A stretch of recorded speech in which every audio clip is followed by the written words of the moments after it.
অনেকেই জানতে চান যে তাদের হরোস্কোপ বা জন্মকুণ্ডলিতে সবথেকে শক্তিশালী গ্রহ কোনটা।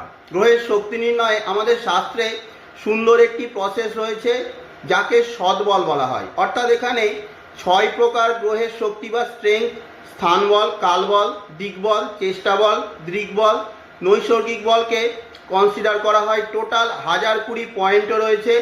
এর মধ্যে স্থানবল কালবলে 390 করে, বাকি যে 4টে বল রয়েছে সেখানে 60 করে পয়েন্ট দেওয়া হয়েছে। কিন্তু আমরা যখন প্র্যাকটিক্যালি কোনো হরোস্কোপ জন্মকুণ্ডলী দেখি, সেখানে শুধুমাত্র পজিশনাল স্ট্রেংথ বা স্থানবলী গ্রহের চেক করি। অর্থাৎ গ্রহ কোন ভাবেতে কোন রাশিতে রয়েছে, D1 বা D9-এ, তার মাধ্যমে গ্রহের শক্তি আমরা বলে দিই। অর্থাৎ 1020-র মধ্যে মাত্র 390 পয়েন্টের উপরই আমরা ফোকাস করছি। ধরলাম যে দিকবল, চেষ্টাবল, দৃগ্বল, নৈসর্গিক বলে মাত্র 60 করে পয়েন্ট রয়েছে, তাই এগুলো না হয় ছেড়ে দিলাম। কিন্তু কালবলে তো স্থান বলের সমান, অর্থাৎ 390 পয়েন্ট রয়েছে। তাহলে কালবল খুব ইম্পর্টেন্ট, শাস্ত্রে বলা হচ্ছে। এই কালবল আসলে কি? কাল মানে হলো সময়।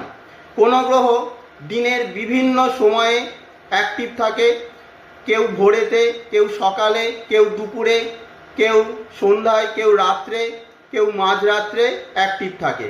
কেউ বিশেষ মাসেতে, কেউ বিশেষ ঋতুতে, কেউ বিশেষ পক্ষে, কেউ বিশেষ তিথিতে অ্যাক্টিভ থাকে। এগুলো সব কনসিডার করে আমরা গ্রহের কালবল নির্ণয় করি।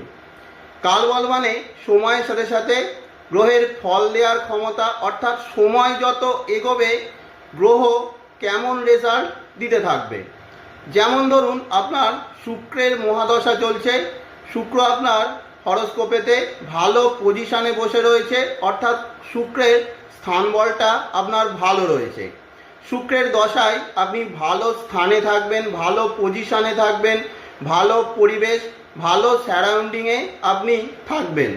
কিন্তু শুক্র দেখছেন যে কালবল বেশ কম, তাহলে কি হবে? এই দশায় আপনার পরিশ্রম পরবর্তী সময়ে বিশেষ কাজে আসবে না। উল্টোটাও হতে পারে।